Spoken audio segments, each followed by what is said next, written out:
Yo estaba en una junta con unos abogados y de repente sonó mi teléfono. Me estaba hablando la mamá de mis hijos, me estaba diciendo que era urgente que me regresara a la casa porque una de mis hijas, mi hija mayor, no podía respirar. Y vi que estaban todos los vecinos abajo en las áreas comunes. Mis dos hijos estaban muy asustados, mis hijos estaban temblando, me trataban de explicar. La verdad es que estaban muy chiquitos, tenían 5 años y 3 años, de que Mayan se había ahogado. Entonces les dije, no se preocupen, todo va a estar bien. Nos dimos un abrazo. Entonces salimos a la ambulancia y el paramédico nos dijo, mira Luis, la verdad es que tu hija ya falleció.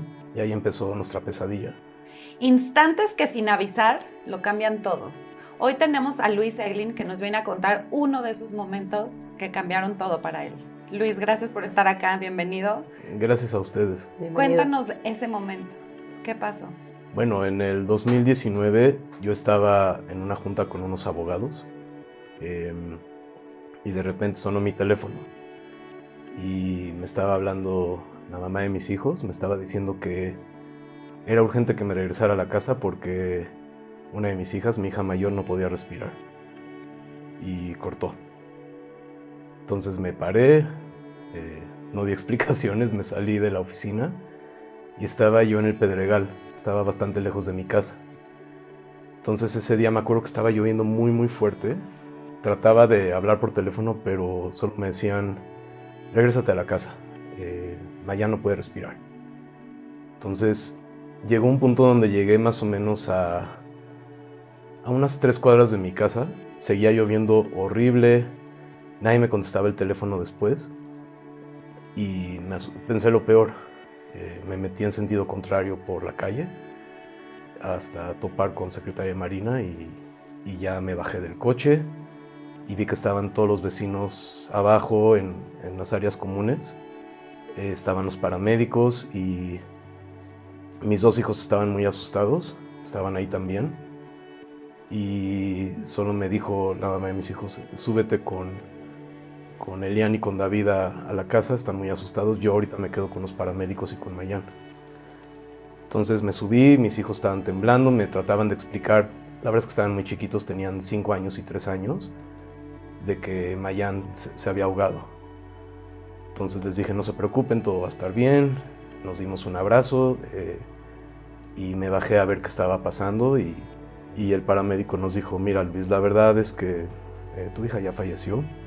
Y ahí pues nos quedamos, la mamá de mis hijos y yo, en la ambulancia con mi hija, todavía traía su traje de baño y ahí empezó nuestra pesadilla. Después nos enteramos que lo que había pasado fue que un día antes habían quitado filtros en el jacuzzi y en la alberca y habían incrementado la fuerza de las bombas para succionar agua.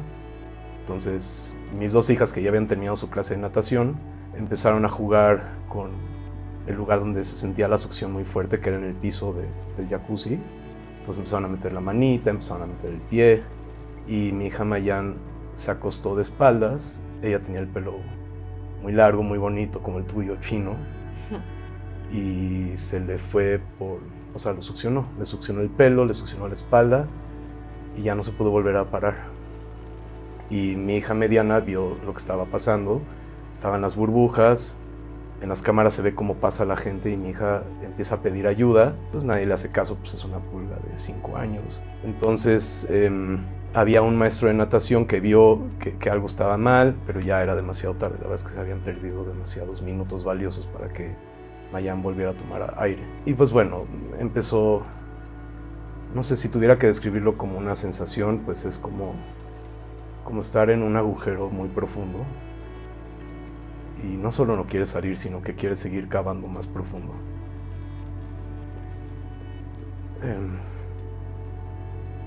Después pues la gente nos empezó a visitar, nos empezaron a dar palabras de ánimo, pero no sabíamos realmente qué había pasado ni por qué había pasado y empezamos a buscar respuestas. Iba con mi psicólogo y él también pues no sabía qué decirme. Y fue cuando por primera vez él me recomendó que fuera un grupo de apoyo para gente que también había perdido un hijo o una hija. Y fue una gran idea porque a pesar de que hablaba con mi familia, con mis amigos, les decía, es que de verdad no me siento comprendido. Siento que, aunque lo platico y sé que me quieren ayudar, pues no no pueden ni siquiera entender lo que estoy viviendo. Entonces, llegué a un grupo, yo era el único hombre, había muchas mujeres. Los hombres somos más renuentes a buscar ayuda, ¿no? Como que nos gusta enterrar todo debajo del tapete. Y pues yo en ese momento sentía que era la persona, que nadie estaba peor que yo. Yo decía, nadie ha vivido lo que yo he vivido y todos pues realmente no tienen de qué quejarse, nadie está peor que yo. Y entonces conocí a una mamá que me dijo, hola Luis, mucho gusto, no sé si te acuerdas del temblor que tuvimos en 2017, pero pues perdí a mi casa y perdí a mi hijo. Y no tengo fotos de mi hijo porque la casa se cayó con todo y las computadoras y lo perdí todo, ni siquiera te puedo mostrar una foto de él. Entonces abrí los ojos y dije, híjoles, pues sí me siento triste, pero creo que ella sí está peor que yo. Y empecé a entender el poder sanador del grupo de apoyo. Empecé a entender cómo este grupo te daba un espacio seguro para sentirte comprendido, te daba un espacio para escuchar ideas, para entender, ¿no?, cómo cada uno vivía su duelo. Y fue bastante interesante. Entonces dije, creo que esta idea es muy buena y creo que nuestra comunidad lo necesita. Pregunté si existía algo así, me dijeron, pues no hay nada, pero si quieres puedes hacer uno tú. Y dije, pero yo no soy psicólogo, yo no soy tanatólogo, yo no soy nada de eso, no sé nada, o sea, solamente sé que quiero ayudar. Y me dijeron, no te preocupes, o sea, hay profesionales seguramente que tienen experiencia con manejo de grupos, búscalos y nosotros te apoyamos. Y fue maravilloso. Por azares del destino, me dieron el teléfono de una persona. Le llamé, le dije, hola, ¿qué tal? Soy Luis Eglin, ¿no? Y estoy buscando crear un grupo de apoyo, ya tengo los lineamientos, ya tengo todo por escrito. Y se molestó, me dijo, ¿qué entre ustedes no se hablan por teléfono? Dijo, me acaba de hablar otras dos personas que de hecho estuvieron en su programa. Está Debbie Davidson. Y estuvo también Sammy Bistre. Ahí también a él lo conocí, a Sammy Bistre, a Debbie Davidson, a Sophie Mercado, y pues entre todos creamos el movimiento y quisimos crear este grupo de apoyo tan maravilloso que ya cumplió 4 años. Ahorita lo estoy diciendo muy rápido, pero antes de llegar al grupo de apoyo, antes de todo, sí me sentía muy miserable. Sentía que ya mi vida pues no tenía como mucho sentido. Pero después, pues uno mentalmente se empieza a dar cuenta que poco a poco se puede recobrar la fe y poco a poco se puede recobrar el sentido de la vida. Obviamente no sucede luego. Sí pienso que con que uno se despierte todos los días y digo, bueno, ok, hoy voy a intentar hacer ejercicio. Hoy voy a intentar pararme de la cama. Empiezas con lo más básico. Hoy voy a intentar ir a trabajar y a ver qué pasa, ¿no? Y pues te vas empujando. Otra cosa que también siento que me devolvió la fe fue haber ido con una medium. Esta historia está muy buena. Estoy lista. Pero yo no creía en nada de eso. De hecho, nunca he sido muy religioso, pero pues la mamá de mis hijos me dijo, oye, acabo de ir con una venezolana muy simpática y nos habló de Mayán.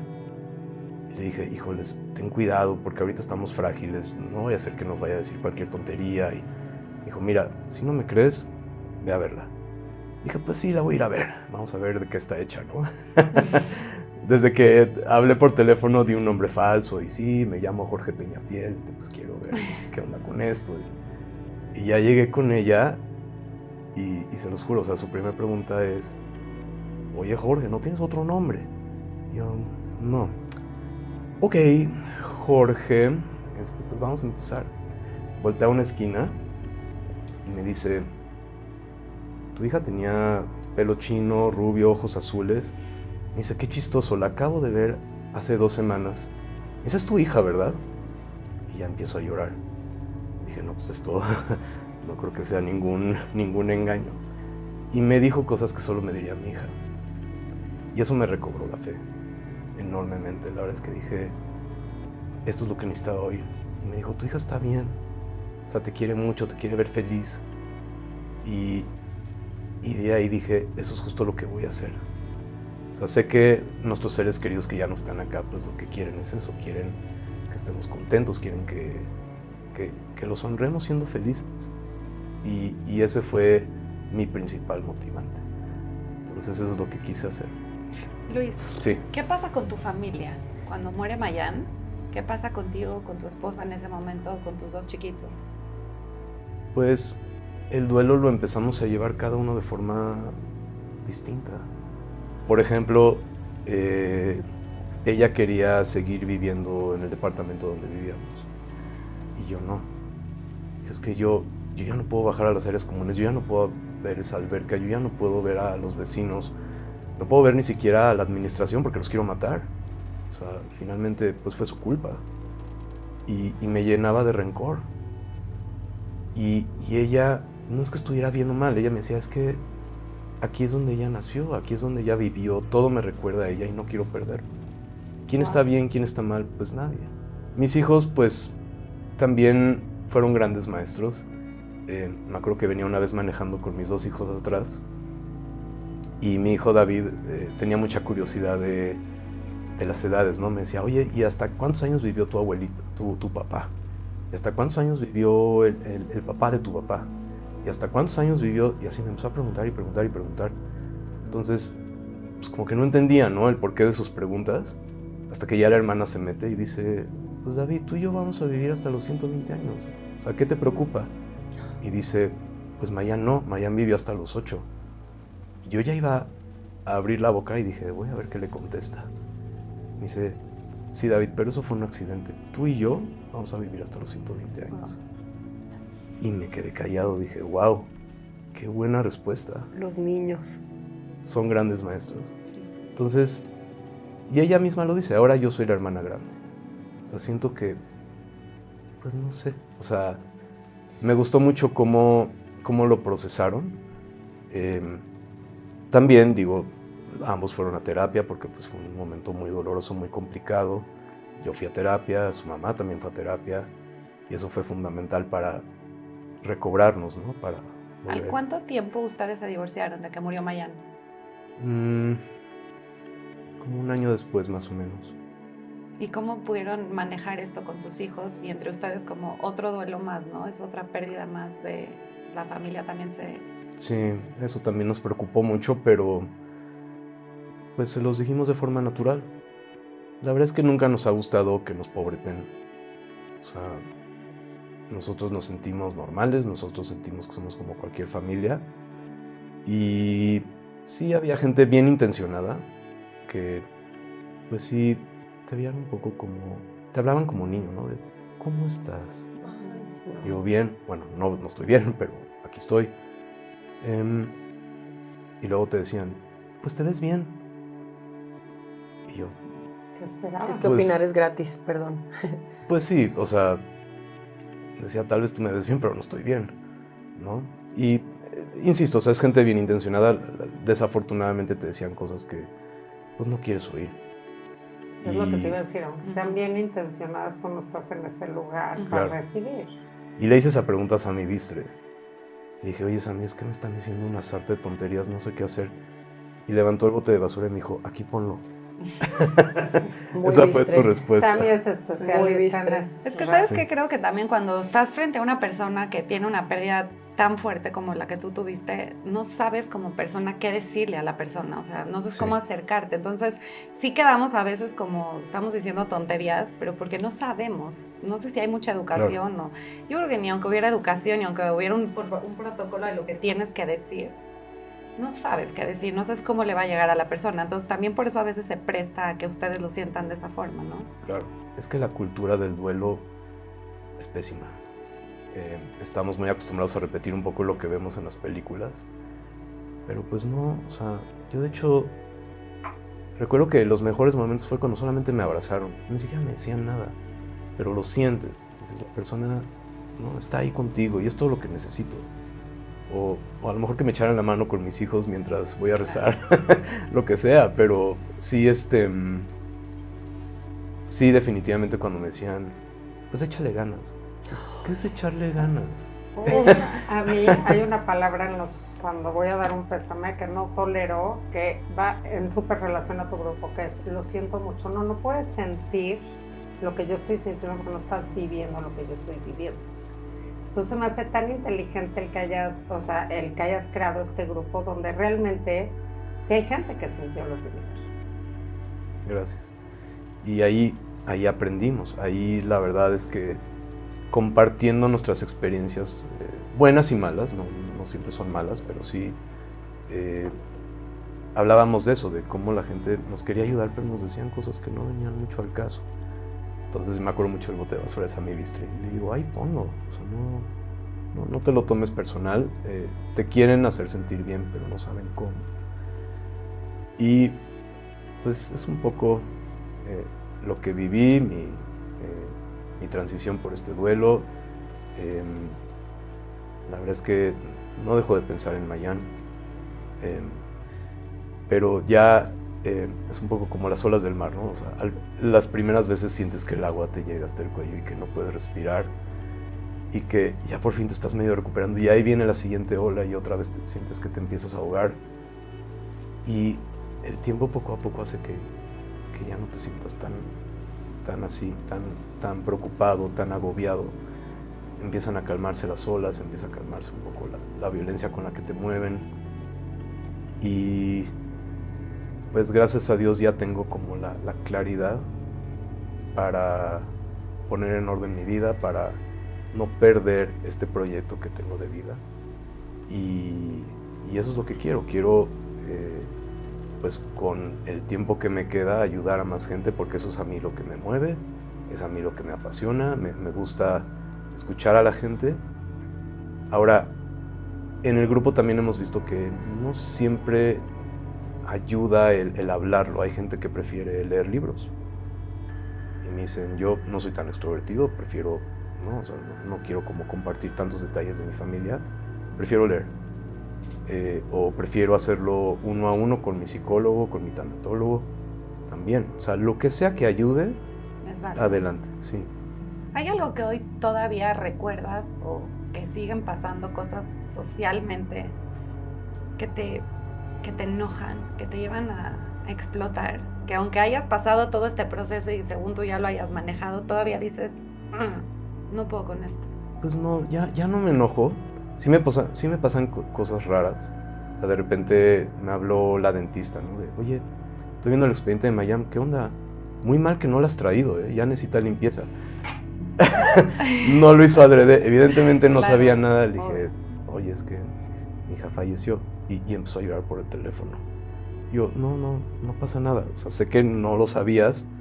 Nada más, por favor, actualicen el expediente. Sí, son tan amables. Claro. Muchas gracias. O sea, ya no me enojo. Siento que más bien me gusta hablar de ella. O sea, me gusta que sepan cómo era. Me encanta que me pregunten, ¿cómo era Mayán? O sea, sí entiendo que pues el duelo, lo que se vive como papá, como mamá es espantoso, pero también me gusta que la gente sepa que aunque mi hija no vivió mucho tiempo, vino acá a traernos una enorme felicidad. A mí, a su mamá y a sus hermanos. Y sí, casualmente hablamos de ella, nos acordamos es que era muy simpática y era un sol. O sea, Mayán ponía a bailar a todos, le encantaban las cenas familiares. Y eso es lo que yo recuerdo de ella. Hay mucha curiosidad de sus hermanos porque ahora ya están más grandes. Ya la mediana pues ya tiene 11 años, el chico ya tiene 9 y mi hija se quedó en los 8. Entonces tenemos todavía sus videos, me preguntan un poco, oye, no recuerdo cómo era su voz, ¿tienes un video? Sí, claro. Y sienten curiosidad, la recuerdan también con mucho cariño. La verdad también la escuela en donde van mis hijos hizo algo hermoso porque a Mayán le encantaba ir a la biblioteca. Entonces en honor a ella le pusieron su nombre a la biblioteca. Wow, Sí. no manches. Y Sí, yo recuerdo, mi hijo chico iba en la generación de Mayán, pero Okay. eran muy chicos en ese Claro. momento y no se conocían mucho. Cuando pasó todo esto, había un chat de la generación y todas empezaron a escribir.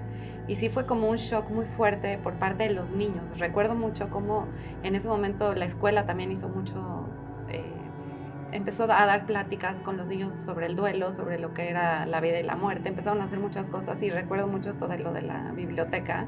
Prendieron una velita, hicieron todo como una ceremonia en nombre de Mayan y sí había sido muy fuerte, pero aquí mi pregunta es, tú hoy, por ejemplo, ¿hubieras hecho algo diferente en el momento en que pasó todo esto con respecto a toda la parte social, toda la gente que se te acercaba, toda la gente que te decía cosas? Hoy, en ese momento no, pero hoy que ya pasaste todo esto, ¿harías algo diferente? Ay, es muy buena pregunta. Siento que lo hice lo mejor que pude con las herramientas y con el conocimiento que tenía. Quizás me hubiera gustado que un Luis del futuro hubiese venido y me hubiera dicho, oye Luis, pues tranquilo, o sea, vas a estar bien. Y sí creo que pues me hubiera gustado saber un poco más sobre lo que me esperaba, sobre todo porque en ese momento ni siquiera sabes si quieres despertar al día siguiente, no sabes nada. O sea, creo yo que no cambiaría nada. Creo yo que lo que hice estuvo bien, con el conocimiento y con las herramientas que tenía en ese momento. Y pues mi único deseo hasta el día de hoy es que no hubiera pasado nada de esto, ¿no? Pero sé que es imposible. Es el único deseo que yo le pediría a un genio de la lámpara maravillosa. Obviamente. ¿Cómo sacaste este enojo en ese momento? O sea, dices, es culpa de la administración, ¿no? Lo sabes. ¿Cómo sacas este enojo? ¿Qué haces? ¿Qué haces con toda esta información en ese momento? Pues es que, mira, la administración y los responsables ya tenían suficiente castigo. No nos podían ni ver a los ojos. Entonces, pues, no les deseo el mal. O sea, ya lo que fue. Igual no pueden devolverme a mi hija. Y pues, todo en santa paz. Realmente,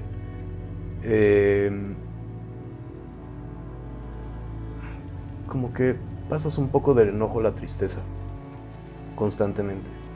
Entonces, claro que te enoja que por una idiotez tu hija ya no esté viva, pero también te da tristeza que no la vas a ver crecer.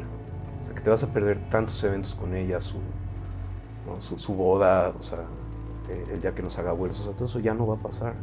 Y eso a mí me inundaba de tristeza. Pero también sentía mucho enojo con ellos, con la administración, sentía mucho enojo también con la vida, con Dios, sí, también. Sentía mucho enojo con Dios porque pues no entendía por qué había pasado todo esto, no entendía qué había hecho yo en esta vida como para merecer algo tan espantoso. Y pues no hay respuesta. Entonces, como que dije, a ver, ¿sabes qué? No voy a inundar mis pensamientos de preguntas que no tienen respuesta, mejor vámonos para adelante, paso a paso, un día cada vez más tranquilo. ¿Cómo manejabas el perdón? ¿Hubo perdón en algún momento hacia alguien o hacia ti? El perdón a la administración, a gente externa, pero también a ti, a tu esposa, a las personas que cuidaban en ese momento a tu niña. Eso también fue complicado. La persona que estaba cuidando a nuestra hija, pues me tocó hablar con ella, porque pues mi ex esposa la quería matar. Entonces le dije, mira, solo toma tus cosas y vete. Y eso hizo. No puedo decir enteramente que fue su culpa. Y de hecho, tiempo después intenté buscar su teléfono para hablarle por teléfono y decirle que todo iba a estar bien. Pero ya no pude. Ya no la pude encontrar. Intentamos contactarla por todos los medios y pues no, ya no hubo forma de hablar con ella. Pero bueno, si me está escuchando, espero que sepa que la perdono, que sé que no es enteramente su culpa y ya. Puedo preguntar, ¿lo que pasó fue la causa del divorcio? Sí y no. Creo que en todas las parejas hay eventos y situaciones que pues ¿no? erosionan un poquito la relación, pero la muerte de Mayan sí fue lo exacerbó. Sí creo que ya en el tema del duelo pues no nos entendíamos, y en el tema del dolor pues también, o sea, lo vivíamos todo de forma diferente, ya no nos entendíamos el uno al otro, pero al mismo tiempo, si hay una persona que siente lo mismo que yo, es ella, ¿no? Esa es como la extraña dicotomía, pero pues yo creo que las cosas fueron así simplemente. Hoy en día pues tenemos buena relación, la verdad es que es muy buena mamá, y creo que eso es lo que necesitan mis hijos. Creo que necesitan que sus papás hagan equipo, y ya. Yo creo que todos los hijos necesitamos que los papás hagan equipo, es lo mejor que nos pueden dar. Por supuesto, sí, claro. Ay, qué Luis, fuerte. hoy desde el lugar en el que estás, ¿alguna herramienta, alguna frase, algo que te haga estar en conciencia? Pues practico dos cosas. Una es el agradecimiento todos los días, porque somos muy afortunados. Entiendo que lo que pasó fue horrible, pero también he recibido muchísimas bendiciones, y quiero seguirlas recibiendo, y quiero canalizarlas bien, de una forma positiva y que ayude a la gente. Yo pienso que todos los días que me despierto digo, vámonos un paso adelante. Aunque sea lento, no importa, pero es como cuando te preparas para un maratón. O sea, no vas a esperar correr 10, 20 kilómetros en un día. Simplemente vas practicando, vas mejorando y vas creándote buenos hábitos. Porque también he visto casos muy tristes donde pues, la gente se refugia en las adicciones. Esto lo detona, y lo detona bastante bien. Creo que la gente se pierde, y no es para menos. Y ojalá que la gente que tenga estas experiencias tan dolorosas pues no caigan en estas tentaciones. O sea, sí creo que lo mejor que podemos hacer es crearnos buenos hábitos, seguir adelante, y a mí me ha servido mucho hacer ejercicio, escuchar música, leer, meditar y agradecer. Yo tengo un tema aquí con esto que dices del agradecimiento, me encanta, creo que es algo muy poderoso, pero también creo que está ya un poco mal usado, o no sé, en temas tan fuertes como lo que viviste. Agradecer, ¿qué agradezco? Sí. Que agradezco de esto, ¿no? Claro. ¿Qué es agradecer? ¿Cómo haces realmente para agradecer algo que te ayude, pero que tenga realmente congruencia con lo que estás viviendo? Que no sea nada más, gracias por un día más de vida, gracias porque hoy tengo salud. O sea, entiendo que sí es eso de poderoso, pero ¿cómo lo usaste tú el agradecimiento para que realmente te funcione? Pues enfocándome en lo que tengo, en lo que me queda. Yo pienso que no tiene como mucho sentido crearse un torbellino mental de algo que ya no puedes cambiar. O sea, pienso que si te obsesionas con Dios y con el odio y con el devuélveme a mi hija, pues Dios no te va a devolver nada. O sea, Dios sabe por qué hace las cosas, y creo yo que el agradecimiento viene más bien desde una profunda espiritualidad, de entender que lo que tienes, mucha gente no lo tiene.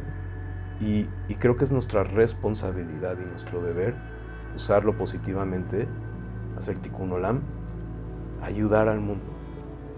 Esa es por lo menos mi filosofía. Yo sí creo que si somos tan bendecidos con tantas cosas buenas, pues lo mínimo que podemos hacer es ayudar a los demás, compartirlo desde la educación, desde los recursos, desde cualquier proyecto que uno quiera enaltecer. Yo el grupo de apoyo que creé lo quise hacer para enaltecer la memoria de mi hija, y porque creo que así se deben de hacer las cosas.